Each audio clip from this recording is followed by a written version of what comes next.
You're about to enter a world beneath the surface, where the water is calm, but the fish are monsters. This is my large aquarium experience. In today's video, you'll meet some of my most fascinating aquatic giants. We're going down to the bottom of my large aquarium. It's a world not everyone sees. Not every fish dares to show itself. Some still hide in the shadows, deep in the driftwood, beneath the rocks, or just beyond the reach of light. But if you're patient, if you look closely, you might catch a glimpse of something magical. Maybe the smooth, gliding shape of the clown knife fish, its body shimmering like silver in the dark, or the slow, graceful movements of a shy catfish, the fierce and beautiful jaguar cichlid, the intelligent and curious Oscar cichlid, the powerful and plant-loving pacu, and the bold, electric-hued Jack Dempsey cichlids.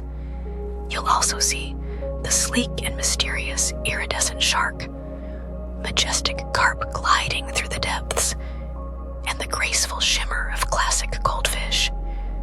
And while you relax, I'll share a little about the fish who call this place home. Not all will appear, but they're always there, watching, waiting.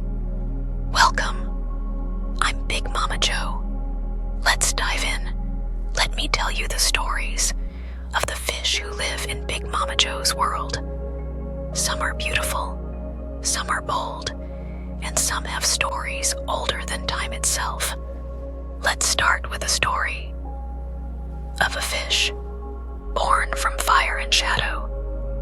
They call it the Jack Dempsey cichlid, but long before it had that name, it was known in whispered tales as the jewel of the underworld.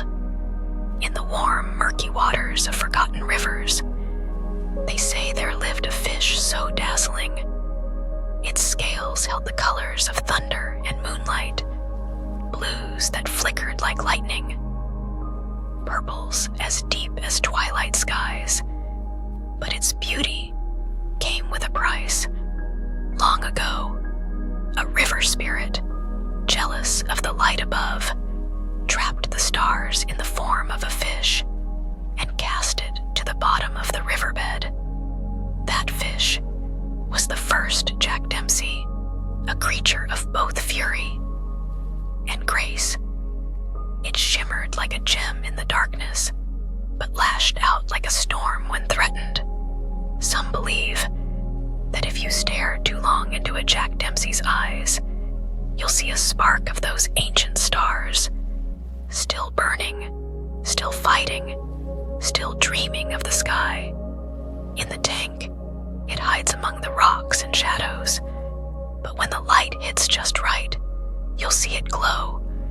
And in that moment, you're not just watching a fish, you're looking at a living legend. And let me tell you a story about a creature that slips between shadows and silence. The clown knife fish, long ago. In the quiet rivers of the East, people spoke of a fish that could move like smoke and vanish like mist.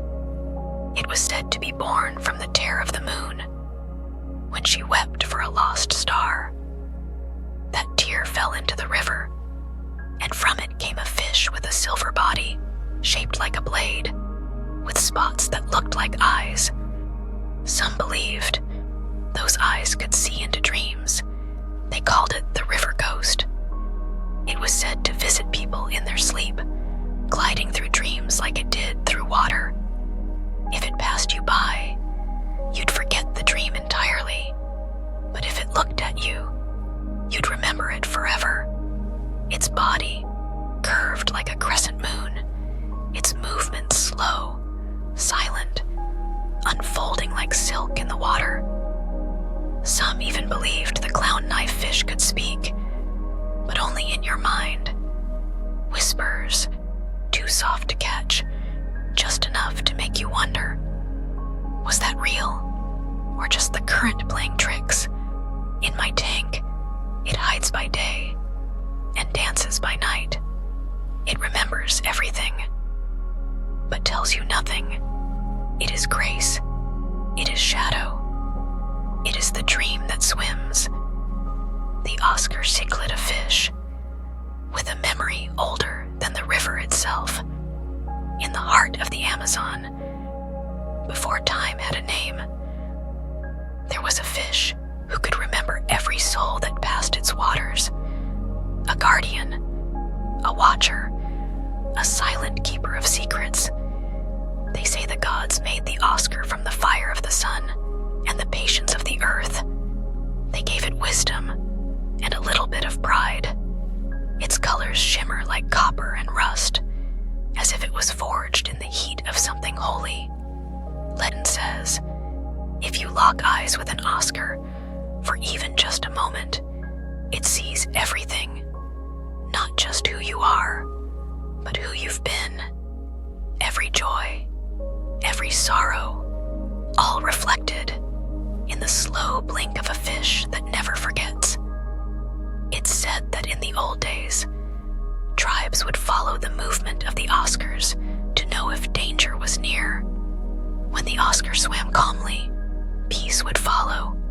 But when it turned, fast, alert, sharp, they knew something was coming. The elders believed each Oscar carried the spirit of an ancient protector. Not loud, not violent, just present and watching. In my tank, the Oscar waits. It doesn't rush. It doesn't hide. It simply knows. And if you're quiet enough and still enough, it just might recognize you from a time long gone, from a dream you don't quite remember. But the Oscar does. This story comes from the river's edge, where the water runs dark and the trees whisper secrets older than time. They speak of a fish with the power of a predator and the markings of a beast, the jaguar Cichlid. It said that long ago, deep in the jungle, there was a jaguar who fell in love with the water. Each night, it would come to the riverbank and stare at its own reflection, until one night, the spirit of the river took pity on it and granted it a new form, a body that could swim, teeth sharp as memory, eyes still full of fire. And so, the jaguar became a fish, not just any fish, but a guardian of the dark waters, a hunter in silence, a shadow among roots and reeds. Its body still holds the jaguar's pattern, spots like shadows on moonlit fur, bold, beautiful, dangerous. Some believe that if you meet the eyes of a jaguar cichlid at night, you're not just looking at a fish, you're staring into the soul of that old jungle cat, still watching, still waiting, still wild. The jaguar cichlid rules the bottom like a king, silent, still, and then strike. But if you show it respect and move slowly, you might just catch it, watching you back. Because legends never really die. They just swim deeper. The aku is such an intriguing and misunderstood fish, perfect for a mythical story. About a fish that doesn't just swim in water, but remembers the forest above it. The paku, not feared, but respected. Not a monster, but a myth in disguise.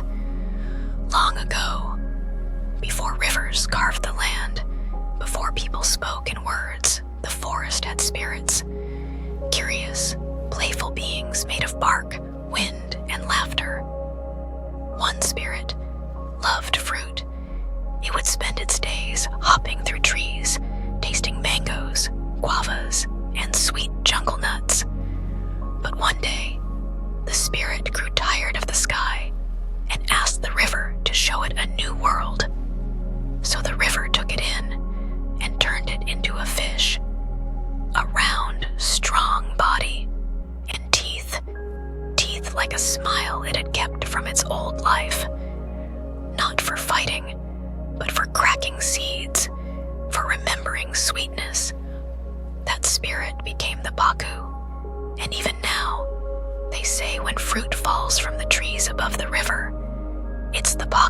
waits below, remembering the taste of the world it once walked.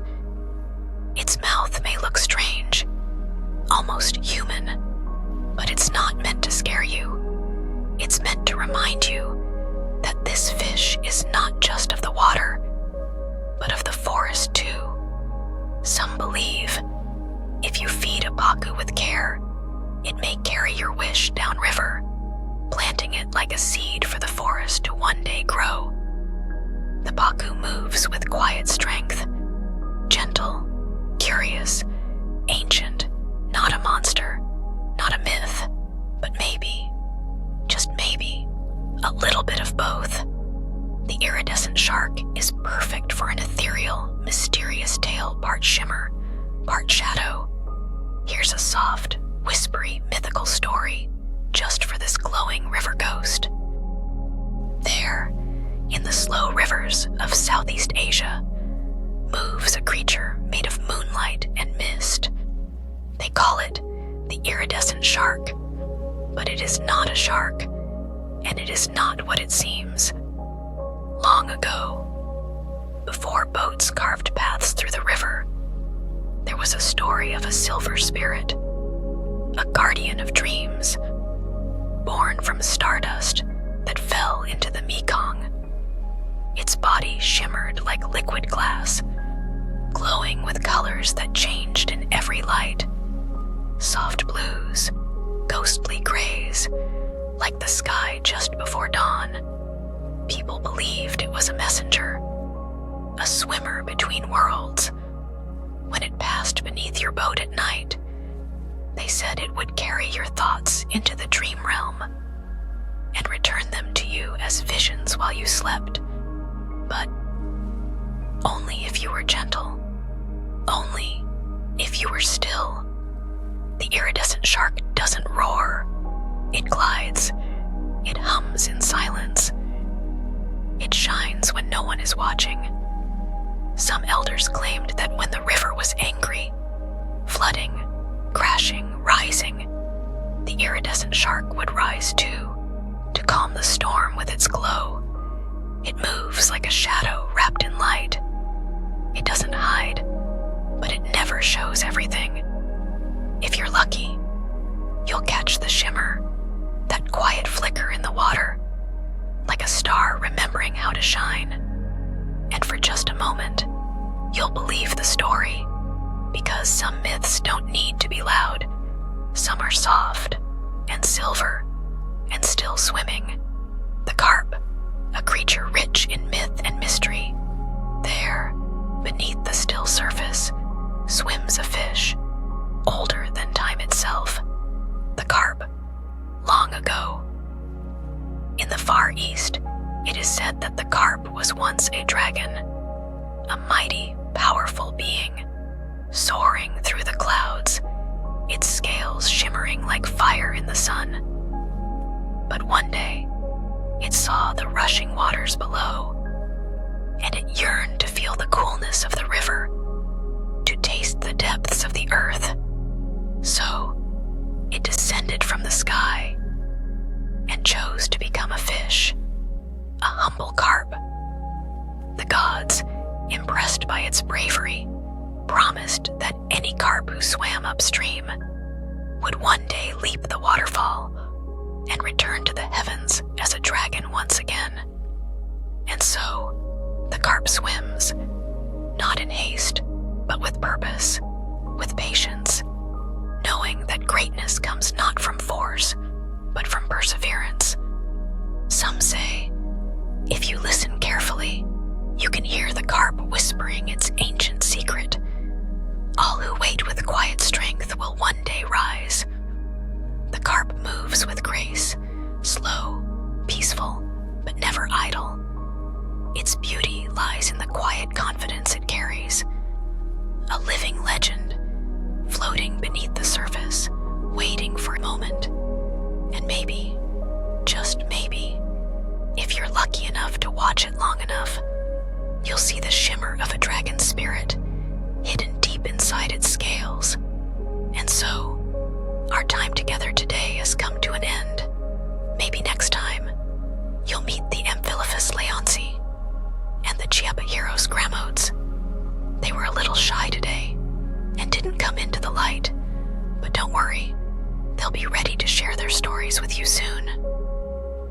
hope you found peace. If you enjoy these kinds of videos, please like and subscribe so you don't miss anything, and we can continue this beautiful journey together. Thank you, my friend, for your time, for being here, for listening. I hope you are safe, you are loved, and you are healthy. And I want you to know I care for you, I love you, just as I love these beautiful fish and the wonder they bring to my world. Take care, and until next time, when we share more stories, more beauty, and more of this peaceful world beneath the surface. I'm Big Mama Joe, and I want to thank you for joining me today. As we close this journey, enjoy the last few minutes, where only the soothing sounds of the water and the gentle relaxation of the music remain. Simply be. Thank you, and I hope to see you next time.